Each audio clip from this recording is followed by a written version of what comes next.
नमस्कार दोस्तों, स्वागत है आपका आज के वीडियो में। दोस्तों इस वीडियो में करने वाले हैं जीके जीएस के वो क्वेश्चन जो रेलवे ग्रुप डी 2018 में आए हुए क्वेश्चन। दोस्तों तो ये एग्जाम में जो भी आने वाले एग्जाम है उसमें इनकी पूछने की संभावना बहुत ज़्यादा बढ़ जाती है दोस्तों। और जीके जीएस के क्वेश्चन है तो ये रेलवे के एग्जाम्स के अलावा चाहे आप किसी अन्य एग्जाम की तैयारी क्यों ना करते हो दोस्तों, रेलवे के अलावा उस एग्जाम में भी आपके ये सिमिलर ही आपकी हेल्प करने वाले हैं दोस्तों। नमस्कार दोस्तों, स्वागत है आपका आपके अपने यूट्यूब चैनल फुल प्रिपरेशन में। दोस्तों चलिए चलते हैं वीडियो की ओर दोस्तों। ज़्यादा समय खराब ना करते हुए दोस्तों आपसे निवेदन करना चाहता हूँ कि दोस्तों पूरा वीडियो को ज़रूर देख लें। चलिए दोस्तों चलते हैं वीडियो की ओर। दोस्तों आज का जो पहला क्वेश्चन है वो है दोस्तों, आपसे मैं एक होमवर्क क्वेश्चन देता हूं दोस्तों। तो आपका जो होमवर्क क्वेश्चन है कि प्रीवियस जो क्वेश्चन था कि उत्तकों जो पौधों में उत्तक कौन से होते हैं जो पौधों में को कठोर और दृढ़ बनाने में हेल्प करते हैं दोस्तों, तो वो थे स्क्लेनेकाइमा। ठीक है, ऑप्शन नंबर सी सही था। आज का दोस्तों आपका आई की क्वेश्चन है कि होमवर्क क्वेश्चन है दोस्तों, रक्त में शर्करा के स्तर में वृद्धि का पता किसकी कोशिकाओं द्वारा चलता है। आपके ऑप्शन से ए गुर्दा, ऑप्शन बी पित्ताशय, सी यकृत और डी है अग्नाशय। दोस्तों आप कमेंट बॉक्स में अपने आंसर जरूर ड्रॉप करें। और दोस्तों सबसे निवेदन है कि सभी एजुकेशन ग्रुप में ये अपने दोस्तों में आप वीडियो शेयर कर दे, वीडियो लाइक कर ले और दोस्त चैनल पर नए हैं तो सब्सक्राइब कर ले। पूरा वीडियो दोस्तों जरूर देखें और अपने प्रिपरेशन को स्ट्रॉन्ग करें। दोस्तों पहला क्वेश्चन है, लिटमस विलियन से निष्कासित किया जाता है। आपके ऑप्शन है किससे बनाया जाता है। आपके ऑप्शन है ए हाइड्रेजिया, ऑप्शन बी है जिरेनियम, ऑप्शन सी है पेटूनिया और डी है दोस्तों लाइकेन। तो दोस्तों हम लोगों ने कई बार पढ़ा ही और जानते भी होंगे, जो नहीं जानते हैं जान लेंगे दोस्तों। जो लिटमस विलियन होता है वो लाइकेन से प्राप्त होता है, यानी कि ऑप्शन नंबर डी इसका सही है दोस्तों। लिटमस विलियन लाइकेन से निष्कासित किया जाता है और अम्ल नीले लिटमस पत्र को मिथाइल ऑरेंज को लाल कर देता है दोस्तों। जो अम्ल होता है दोस्तों वो लाल कर देता है, ठीक है, रेड कर देता है दोस्तों। जो क्षार होता है वो नीले मिथाइल को दोस्तों पीला कर देता है, ठीक है। चलते हैं अगले क्वेश्चन की ओर। अगला क्वेश्चन है, हमीदा बानो बेगम डैश की माँ थी। आपके ऑप्शन से किसकी माँ थी। Humayun, option B Babur, option C Akbar और डी दोस्तों जहांगीर। दोस्तों जो सही आंसर है वो है कि हमीदा बानो बेगम जो थी वो दोस्तों अकबर की माँ थी, ठीक है, अकबर की माँ थी। जानते हैं दोस्तों मुगल शासक थे और ये अकबर, इनकी माँ थी हमीदा बानो बेगम, ठीक है दोस्तों। जो अकबर का जन्म हुआ था वो 15 अक्टूबर दोस्तों 1542 ईस्वी में हुआ था, ठीक है। कंफ्यूज नहीं होंगे, ध्यान रखेंगे और दोस्तों पूरा वीडियो जरूर देखेंगे। अगला क्वेश्चन है दोस्तों, अधिकांश सरीसृपों में एक डैश होता है दोस्तों। क्या होता है सरीसृपों में। आपके ऑप्शन से 4 कक्षीय हृदय, ऑप्शन बी है अपूर्ण 3 कक्षीय हृदय, सी है 3 कक्षीय हृदय और डी है द्विकक्षीय हृदय। तो दोस्तों आपका जो सही आंसर है वो है इसका जो है ऑप्शन नंबर सी, यानी कि दोस्तों 3 कक्षीय हृदय होते हैं। और दोस्तों आप जानते हैं कि सरीसृप में हृदय में आलिंदन तथा अधिकांश रूप में एक विभाजित एक निलय होता है और इस भाग को दोस्तों रेपेटिलिया भी कहते हैं। और दोस्तों जैसे आप जानते हैं सरीसृप होते हैं कि दोस्तों शरीर इनका लंबा होता है, ठीक है, लंबा होता है और ये बेलनकार टाइप के होते हैं, ठीक है, ध्यान रखेंगे। अगला क्वेश्चन है, भारत सरकार ने नोटबंदी की घोषणा कब की थी। आपके ऑप्शन है ए 31 दिसंबर 2016, बी है दोस्तों 8 नवंबर 2016, सी है 8 सितंबर 2017 और दोस्तों डी है 15 अक्टूबर 2017। तो दोस्तों नोटबंदी बहुत चर्चा हुई थी, तो दोस्तों सभी लोगों को अधिकतर इसका आंसर पता होगा, लेकिन भूल रहे होंगे उन्हें दोस्तों महीना याद ना हो, साल जरूर याद होगा दोस्तों। इसका सही आंसर है आपका ऑप्शन नंबर बी, यानी कि 8 नवंबर 2016 को नोटबंदी हुई थी। और दोस्तों इसको कहते हैं विमुद्रीकरण दोस्तों, इसको ना विमुद्रीकरण के नाम से जानते हैं। इसका नोटबंदी इसका औपचारिक नाम है। जो विमुद्रीकरण के अंतर्गत जानबूझकर प्रचलित नोटों के स्थान पर नया नोट का प्रचलन किया जाता है, ठीक है दोस्तों। इससे पहले भी हमारे देश में तकरीबन अभी तक दोस्तों 3 बार नोटबंदी हो चुकी है। आप बता देता हूँ दोस्तों, विमुद्रीकरण कालाधन रोकने के लिए प्रयोग किया जाता है, सोचते हैं कि इससे कमी आएगी कुछ। पहला दोस्तों आपका 1946 में हुआ था, दूसरा आपका 1978 में हुआ था और दोस्तों तीसरा 2016 में हो रखा है, ठीक है दोस्तों। ये पहली बार नहीं था, इससे भी पहले हो रखे नोटबंदी, ठीक है। अगला क्वेश्चन है, किस टीम ने सैयद अली T20 ट्रॉफी 2018 जीता। आपके ऑप्शन है Karnataka, option B Mumbai, option C Lahore और दोस्तों डी है दिल्ली। तो दोस्तों ये क्वेश्चन आप ध्यान से पढ़ेंगे, आपको पैटर्न समझने की बहुत ज़्यादा जरूरत है कि दोस्तों 2018 के जो क्वेश्चन थे वो ग्रुप डी 2018 में आए हुए, तो किस तरह के क्वेश्चन किस किस टॉपिक से क्वेश्चन निकाले हैं दोस्तों, तो हम उस हिसाब से उस टॉपिक को इस सेट को, इस सीरीज को चलाने का यही मतलब है कि दोस्तों आपको परफेक्ट क्वेश्चन पता चले। हो सकता है कि दोस्तों आपने एग्जाम भी दिए होंगे लेकिन आप सब शिफ्ट के एग्जाम आपको पता नहीं होंगे, या कुछ जो है 2019 में पहली बार उन्होंने फॉर्म डाला था ग्रुप डी का, या वो भी एग्जाम की प्रिपरेशन कर रहे होंगे, तो दोस्तों इससे पैटर्न समझ में आता है कि पैटर्न किस तरीके से। चलिए दोस्तों चलते हैं क्वेश्चन की और आप पैटर्न समझिए और आपको किस किस टॉपिक पर ज़्यादा ध्यान देने की जरूरत है ये आपको इससे पता चलेगा। दोस्तों इसका जो सही आंसर है वो है आपका कि जो टीम थी वो दिल्ली ने जीता था। ठीक है, अगला क्वेश्चन है मेंडलीफ की आवर्त सारणी में जो ऊर्ध्वाधर कॉलम को डैश कहा जाता है। आपके ऑप्शन है ए वर्ग, ऑप्शन बी समूह, ऑप्शन सी इकाई और दोस्तों डी है आवर्त। तो दोस्तों इसका जो सही आंसर है कि जो मेंडलीफ की आवर्त सारणी मुद्राओं को दोस्तों समूह कहते हैं। मेंडलीफ की आवर्त सारणी में ऊर्ध्वाधर कॉलम को समूह कहा जाता है। और ये याद रखेंगे मेंडलीफ की आवर्त सारणी में दोस्तों जो वर्टिकल और हॉरिजॉन्टल दो प्रकार की कतारें हैं। दोस्तों जो आपका वर्टिकल है ना उसको दोस्तों वर्ग कहा जाता है। ठीक है, और दोस्तों जो हॉरिजॉन्टल है उसे दोस्तों आवर्त कहते हैं। ठीक है, ध्यान रखें कंफ्यूज नहीं होंगे। और दोस्तों इसमें यह भी बताया गया आपको कि जो मेंडलीफ की आवर्त सारणी में दोस्तों बना था उसमें 9 वर्ग तथा 7 आवर्त हैं। 9 वर्ग तथा 7 आवर्त। ठीक है, अगला क्वेश्चन है जब दोस्तों ये बना था मेंडलीफ की आवर्त सारणी तो उस समय दोस्तों अक्रिय गैस की खोज नहीं हुई थी। ठीक है, ध्यान रखें कंफ्यूज नहीं होंगे। अगला क्वेश्चन है डैश धातु पृथ्वी पर सबसे प्रचुर मात्रा में पाई जाती है। आपके ऑप्शन से ए तांबा, ऑप्शन बी जस्ता, ऑप्शन सी लेड और दोस्तों डी है एल्युमिनियम। तो दोस्तों जो सही आंसर है वो आपका ऑप्शन नंबर डी है, नहीं कि इन सभी में धातुओं में दोस्तों एल्युमिनियम है जो पृथ्वी में प्रचुर मात्रा में पाया जाता है। दोस्तों एल्युमिनियम धातु प्रचुर में पाया जाता है। ठीक है, और भूपटल में रचित सामग्री सबसे अधिक जो होता है दोस्तों वो ऑक्सीजन होता है। ठीक है, ऑक्सीजन सबसे अधिक होता है और दोस्तों ये कितना होता है, ये 46.80% होता है। ठीक है, और दोस्तों जो इसमें दूसरा स्थान जो होता है वो सिलिकॉन का होता है जो 27.72% होता है। दोस्तों एल्युमिनियम जो होता है वो आपका 8.13% होता है। ठीक है, कंफ्यूज नहीं होंगे, धातुओं में एल्युमिनियम और जो सबसे ज़्यादा पूछा जाए तो दोस्तों वो है ऑक्सीजन। अगला दोस्तों गति के द्वितीय नियम दर्शाता है। दोस्तों ऑप्शन ज़्यादा है तो मैं आपको बड़े हैं इसलिए मैं डायरेक्ट आपको इसका आंसर बताऊंगा कि इसका आंसर क्या होगा। दोस्तों इसका जो सही आंसर है आपका वो है आपका ऑप्शन नंबर डी दोस्तों। ठीक है, ऑप्शन नंबर डी है।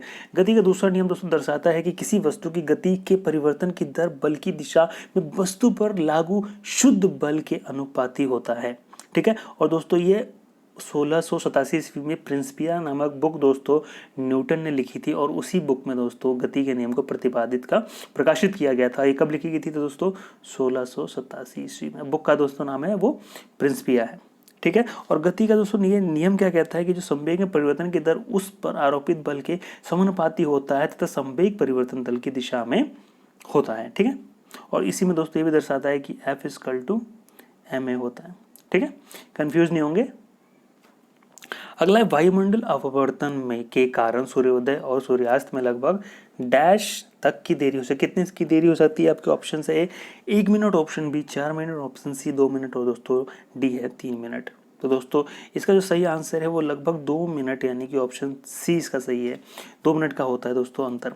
और तो कुछ जान लेंगे अपवर्तन क्या होता है दोस्तों। तो ये जब प्रकाश की किरणें एक पारदर्शी माध्यम से दूसरे पारदर्शी माध्यम में प्रवेश करती है दोस्तों, एक माध्यम से दूसरे माध्यम में प्रवेश करती है दोस्तों। ठीक है, तो दोनों माध्यमों के अलग करने वाले तल पे अभिलंब आपती होने वाला बिंदु बिना मुड़े, ठीक है, बिना मुड़े सीधे निकल जाती है, परंतु तिरछी आपती पर ये अपनी मूल दिशा में विचलित हो जाती है। इस घटना को प्रकाश का अपवर्तन कहते हैं। ठीक है, प्रकाश फैल जाता है।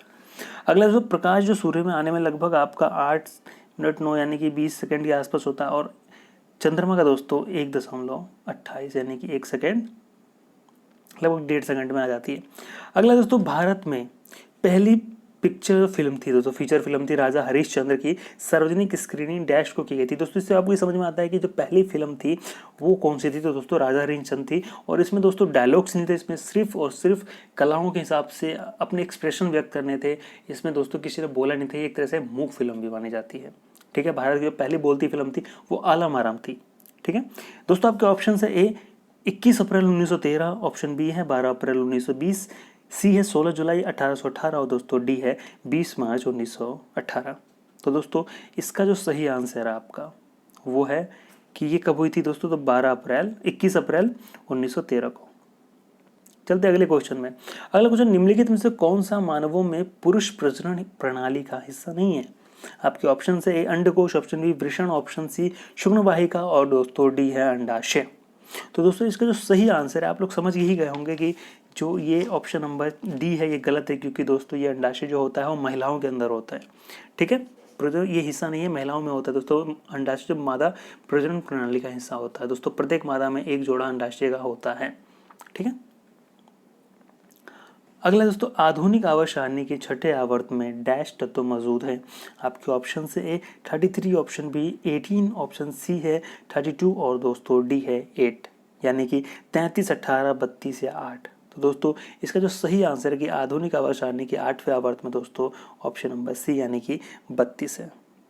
ठीक है, चलते हैं अगले क्वेश्चन पर। दोस्तों आप लोग पूरा वीडियो जरूर देखें और क्वेश्चंस को समझ समझ के पढ़ें और देखें कि इसमें से आपके कितने सही बनते हैं, और साथ साथ आप अपने आंसर देने की कोशिश करें, जिससे आपकी रिवीजन आपने पढ़ भी रखा होगा दोस्तों। हो सकता है सारे क्वेश्चन आपके पढ़े हुए हों, आपने भी कुछ सेट्स बनाए होंगे, आपने एग्जाम भी दिए हों, लेकिन दोस्तों क्या आपके पढ़े हुए आपको याद है? हमें दोस्तों ये जानते हैं आपने एग्जाम भी दिए होगे, तो आपको कन्फ्यूजन कहाँ होती है? जहाँ पे आप रिवीजन नहीं करते हैं। आप क्वेश्चंस के ऑप्शंस में कंफ्यूज तभी होते हैं जब आपने रिवीजन नहीं कर रखा था। कुछ क्वेश्चन को हम देखते हल करते क्योंकि हमने इसको बहुत बार पढ़ा समझा जाना होगा दोस्तों। इसीलिए मैं कहता हूँ बार बार पढ़ते रहें, तब तक पढ़ें जब तक आपकी जॉब पक्की ना हो जाए, आप जॉब ना ले लें। उसके बाद ये सब पढ़ते रहना चाहिए, क्योंकि डिपार्टमेंट एग्जाम प्रमोशंस तो चाहिए दोस्तों सबको। अगला क्वेश्चन दोस्तों, निम्न में से किस राज्य में सबसे पहले नेशनल हेल्थ प्रोटेक्शन स्कीम लागू किया गया था? आपके ऑप्शन से ए गोवा, ऑप्शन बी पश्चिम बंगाल, ऑप्शन सी केरल, दोस्तों डी है हरियाणा। इसका सही आंसर दोस्तों क्या है? वो है ऑप्शन नंबर बी यानी कि पश्चिम बंगाल। अगला दोस्तों, ठोस के पिघलने के दौरान इसका तापमान डैश क्या होता है दोस्तों? आपके ऑप्शन से बढ़ता है, ऑप्शन बी परिवर्तित नहीं होता, ऑप्शन सी घटता है, और दोस्तों डी है ठोस की प्रकृति के अनुसार बढ़ या घट सकता है। इसमें दोस्तों फिल करेगी इसमें क्या आएगा? तो दोस्तों इसका जो सही आंसर है वो आपका है ऑप्शन नंबर बी दोस्तों, ऑप्शन नंबर बी, यानी कि दोस्तों कोई परिवर्तन नहीं होता है। ठीक है, परिवर्तन नहीं होता, ऑप्शन नंबर बी इसका सही होगा दोस्तों। और ठोस पदार्थ के अणुओं में जो परस्पर आकर्षण बल सम्मिलन होता है, ठोस के केवल आंतरिक अंतराल के कंपन करते रहते हैं। ठीक है, अगला दो बल्बों में से एक दूसरे की तुलना में अधिक चमकता है, कौन सा बल्ब का उच्च प्रतिरोध होगा? आपके ऑप्शन से दोनों का प्रतिरोध एक समान है, ऑप्शन बी है चमक प्रतिरोध पर निर्भर नहीं करती, ऑप्शन सी है चमकीले बल्ब, और दोस्तों डी है डिम बल्ब। किसका दोस्तों जो प्रतिरोध होगा वो उच्च होगा? तो दोस्तों इसका जो सही आंसर है वो आपका है ऑप्शन नंबर दोस्तों डी। ठीक है दोस्तों, प्रतिरोध किसका उच्च होगा? ठीक है दोस्तों, इसमें हम कुछ समझ लेते हैं कि दोस्तों किसी भी चालक में विद्युत धारा प्रभावित होने वाले चालक के परमाणुओं तथा अन्य कारकों द्वारा उत्पन्न किए गए व्यवधान को ही चालक का प्रतिरोध कहते हैं। दोस्तों इसका ऐसा ही मात्रक जो होता है वो ओम होता है, जिसको हम इस तरह से व्यक्त करते हैं। और दोस्तों जिस बल्ब का प्रतिरोध जितना अधिक होगा वह बल्ब उतना ही कम चमकेगा, और प्रतिरोध कम होने वाली ऊर्जा का अधिक भाग ऊर्जा प्रकाश में परिवर्तित हो जाता है। जो कम लेगा दोस्तों वो प्रकाश ज़्यादा देगा, जो प्रतिरोध ज़्यादा होगा वो डिम होगा दोस्तों, वो कम प्रकाश देगा। ठीक है, कंफ्यूज नहीं होंगे, मैंने दोनों पॉइंट समझा दिए हैं, ध्यान से सुन के समझ लेंगे आप। अगला, निम्नलिखित में से कौन सा एक ऊर्ध्वपातक पदार्थ नहीं है दोस्तों? जैसे ऊर्ध्वपातन प्रक्रिया होती है, कौन सा पदार्थ नहीं है हमें बताना है। आपके ऑप्शन से A sodium sulphate, option B ammonium chloride, option C है कपूर, और दोस्तों डी है नेपथलीन। तो दोस्तों इसका जो सही आंसर है वो कौन सा है जो ऊर्ध्वपातन विधि से नहीं होता? ऊर्ध्वपातन में जानते हैं दोस्तों आप कि जो सीधा ठोस से गैस में परिवर्तित हो जाए। तो दोस्तों इसका जो सही आंसर है आपका वो है ऑप्शन नंबर ए, यानी कि सोडियम सल्फेट जो है वो ऊर्ध्वपातक पदार्थ नहीं है, यानी कि दोस्तों अमोनियम क्लोराइड, कपूर और नेपथलीन ये सब पदार्थ हैं। दोस्तों सामान्यतः ठोस पदार्थ को गर्म करने पर द्रव अवस्था में परिवर्तित होता है, उसके पश्चात गैसीय अवस्था में। लेकिन कुछ पदार्थ ऐसे होते हैं जिनमें गर्म किए जाने पर द्रव अवस्था में आने के बदले सीधे वो वाष्प में परिवर्तित हो जाते हैं, और वाष्प में ठंडा किए जाने पर पुनः ठोस अवस्था में जाते हैं। उस पदार्थ को दोस्तों ऊर्ध्वपातक पदार्थ कहते हैं, ऊर्ध्वपातन विधि कहते हैं। ठीक है, और दोस्तों जो नेपथलीन है, आपका बेंजोइक अम्ल है, एंथ्रेसीन है, इस तरह के जो होते हैं, जैसे कपूर हो गया दोस्तों, ये सारे क्या हैं? ये ऊर्ध्वपातक पदार्थ हैं। अगला, एक वस्तु को एक उत्तल दर्पण के सामने अनंत और दर्पण के ध्रुव के बीच स्थित एक बिंदु पर रखा जाता है, निर्मित होने वाली छवि होगी कैसी होगी दोस्तों? आपके ऑप्शन से आभासी और छोटी, ऑप्शन बी है आभासी और बड़ी, ऑप्शन सी है वास्तविक और छोटी, और डी है वास्तविक और बड़ी। तो दोस्तों इसका जो सही आंसर है आपका वो है ऑप्शन नंबर 1 यानी कि आभासी और छोटी होगी। दोस्तों ध्यान से क्वेश्चंस को पढ़ पढ़ के आंसर देंगे, हड़बड़ी कोई नहीं है, जल्दबाजी कोई नहीं है। टाइम कम लगता है तो वीडियो रोक ले, उसके बाद समझे फिर आंसर दे, ठीक है। अगला है फरवरी 2018 तक नोकिया कंपनी के भारतीय मूल में पैदा हुए सीईओ कौन है। आपके ऑप्शन है अजय पाल सिंह बगा, ऑप्शन सी है सत्य नडेला, डी है दोस्तों सुंदर पिचाई और सी है सुंदर पिचाई और दोस्तों डी है राजीव सूरी। दोस्तों ये क्वेश्चन 18 में पूछे गए थे, तो इसे जब ये क्वेश्चन पैटर्न बने थे, ये फरवरी 2018 में पूछा है कि उस समय तक कौन थे। लेकिन दोस्तों ये अभी तक भी हमारे जो ऑप्शन नंबर डी है यानी कि दोस्तों राजीव सूरी ही हैं। बट दोस्तों इसी वर्ष 2020 में बदलने वाले हैं और सितंबर से दोस्तों ये पे का लैंडमार्क जो बनेंगे वो इनके नए सीईओ बनेंगे, ठीक है, ध्यान रखेंगे, कंफ्यूज नहीं होंगे। अगला है नंदा देवी राष्ट्रीय उद्यान डैश राज्य के चमोली जिले में स्थित है। दोस्तों यहाँ से क्वेश्चन समझ सकते हैं, यहाँ से आपको हिंट भी दिएगा, आपको पता होगा कि चमोली किस राज्य में है, आप इससे भी कंफ्यूज नहीं होंगे और आंसर दे लेंगे। बट दोस्तों आपको पता होगा कि चमोली कहाँ होगा तभी दे पाएंगे आप। तो इसलिए बोलता हूँ ज़्यादा से ज़्यादा पढ़ने की कोशिश क्या रहेगी। देखो इसका जो ऑप्शन है आपका जम्मू और कश्मीर, बी उत्तराखंड, सी हिमाचल प्रदेश और दोस्तों डी है सिक्किम। तो दोस्तों जो सही आंसर है वो आपका ऑप्शन नंबर डी यानी कि आपके यहाँ से क्लियर होते हैं कि चमोली जो फूलों की घाटी कहा जाता है वो भी दोस्तों उत्तराखंड में ही है और नंदा देवी राष्ट्रीय उद्यान जो है दोस्तों ये भी चमोली उत्तराखंड में ही है, ठीक है।